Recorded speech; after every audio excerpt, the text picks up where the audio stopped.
Welcome back to the show, everyone. This was the project for today. Get that out of my way. Bench off to the side. So, I want to do a bit of a viewer Q&A episode regarding the Farmall H. We're getting back into the swing of things little by little on that. After knocking a couple of my year-end kind of do it as a favor, and they're starting that again.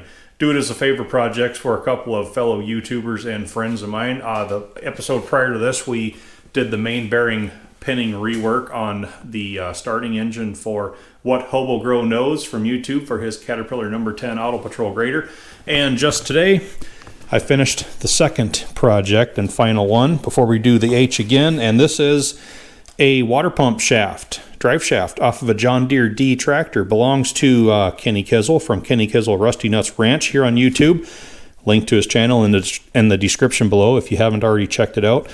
Go have a look. He's got a D currently pretty well stripped down, and he asked me to refurb the shaft here because the nut had run loose and just about wiped all the threads off of the end, and it wallowed out the keyway, so I filled it all in with weld, put new threads on it, cut a new key seat, and found a much better key to go in there. The old one had been pretty wore out, as was the nuts. So that's the final of the loose end projects for 2023. So we'll be back on the H now after this.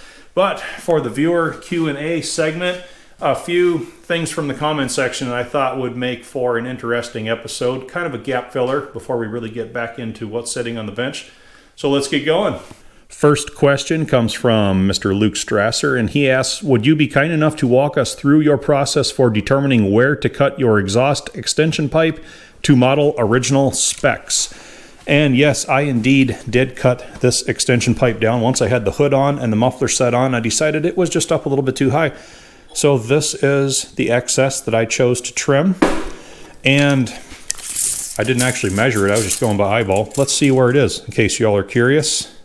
I settled at 9 1/4 inches in length. All right, and now for how I determined where I wanted to cut that to achieve the desired look. Honestly, I don't have a spec for it. I just take the approach of looking at older original archive photos of Farmall H's and deciding how similar they all are, or if they are dissimilar, choosing the look that I like best to replicate for my own tractor. And my process in this instance goes back to, once again, the Farmall Letter Series Tractors Originality Guide by Guy Fay and Andy Kraushar. A lot of people say that these books are obsolete now that we have the internet, but I go back to this time after time after time, and I've featured it on the channel here before. It's just been an invaluable resource. And I kept going back to this picture right here. To me, it just looks like the perfect Farmall H. It's definitely a very, very nice original archive photo of a then brand new, it says post-July 1949 Farmall H. We've got a wide front on it. And I just took a look at where the bottom of the muffler lined in with kind of the high point of the hood. And one thing I'll do is I'll snap a photo with my phone, and then I can blow it right up, and we can get some very good detail going on there. So I just referenced kind of where the bottom of the muffler flange and clamp area was. It was pretty much even with that portion of the hood right there, the top uppermost part. And then I went and set the muffler onto the pipe, referenced it with the hood, decided how much lower I had to go, marked the pipe, cut it off, fit it again with the hood on, verified, and I liked it a lot. So that's what I did. That's how I settled on 9 1/4 inches on that pipe. And going back to this book again, they say a picture is worth 1,000 words. It's very much the case too in this instance right here. And of course, this book is about showing all the small little details so that we can restore these tractors to as close to as new condition as they originally were pictured here.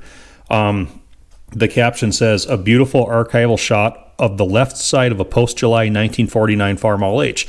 Starting from the front, a red, white, and blue dealer identification decal is on the grill. So that would be up here. And I love just blowing those pictures up on the phone. You can see it right there. These individualized decals were ordered from a separate company but were a standard design throughout the company and were approved by IH. The coolant drain decal is located on the front frame channel, so that would be that little yellow strip right there. The carburetor is red, but the paint is starting to burn off the manifold. The locations of the air filter and battery box decals are visible. And so there's that red carb, okay? A little bit of paint burnage going on up there. We can see air cleaner decal, battery box decal, as is the pre-cleaner decal. Oh, we almost forgot that one. Right up on the top, see it? Yellow patch right up there. The shifter knob and lights are red, but the axles are unpainted. The wire looms are also painted red in this view. So, yeah, that would have been the rubber shifter knob. It is red, and that's one little known fact, that IH let all these tractors leave the factory with raw metal unpainted axles. And the thinking was it would be easier to adjust these wheel centers in or out if you didn't have all kinds of paint balling up on the clamping surface, as well as a paint-free surface stays tighter longer as well, because that paint can't crumble, lift, and eventually come out and create a void. But I remember back when I set these wheel centers out almost to the ends of the axles so that I could accomplish the dish in, there were some concerns in the comment section as to whether or not that would put undue stress on the outer axle bearings because we're so far out. These are the standard up to 80-inch wide adjustable tread Farmall H axles, and placing this wheel hub this far out is perfectly fine. They were engineered to do that, but this is the picture is worth 1,000 words moment. As you can see in this photo, the axles on this tractor are much wider. They stick out a long ways. And as a matter of fact, these are the special factory option up to 100-inch adjustable wide tread axles. The widest axles you could get on an H. So each one of those are about that much, again, longer than the standard axles that are on my H, and the wheels were designed to go out that far for a lot of row crop cultivation, and you would be just fine. They even show up here in the parts manual. Number 5 is the axle, and there's lots of number 5 options listed, but here we are, rear axle for the 100-inch maximum tread special. And that's just another example of what we see right here. But it's got a wide front end on it, IH factory with the steering linkage out front.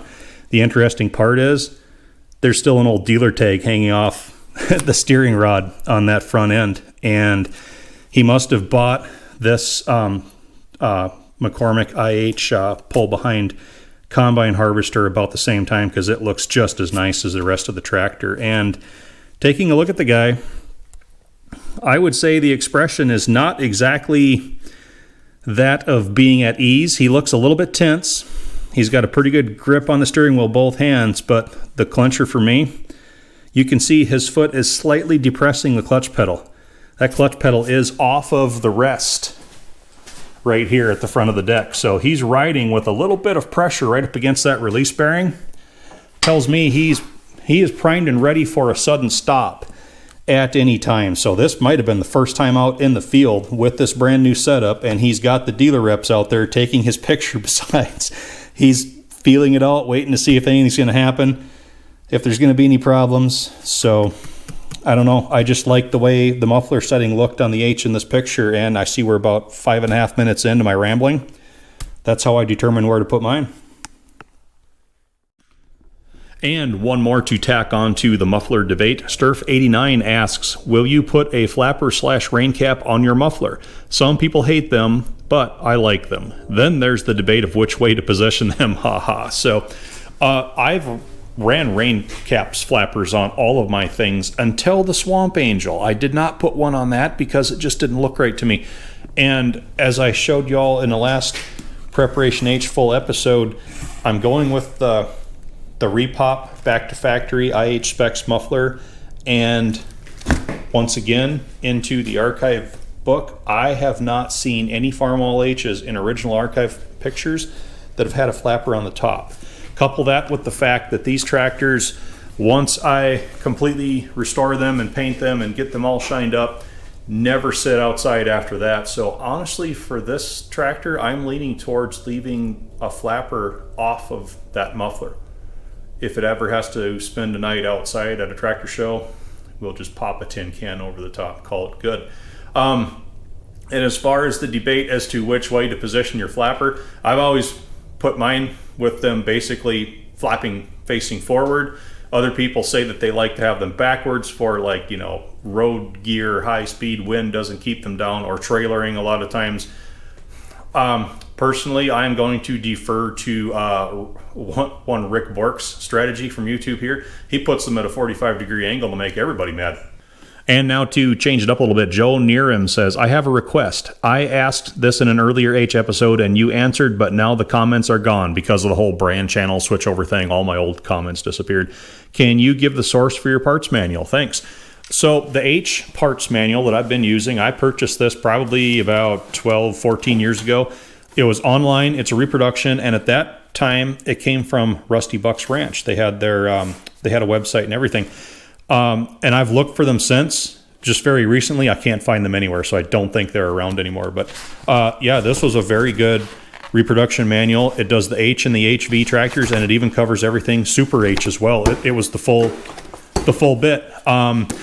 So the most recent parts manuals I've bought, like for the W4s and everything, just came from Gen Sales. And I've always been pleased with the Gen Sales reproductions on the parts manuals.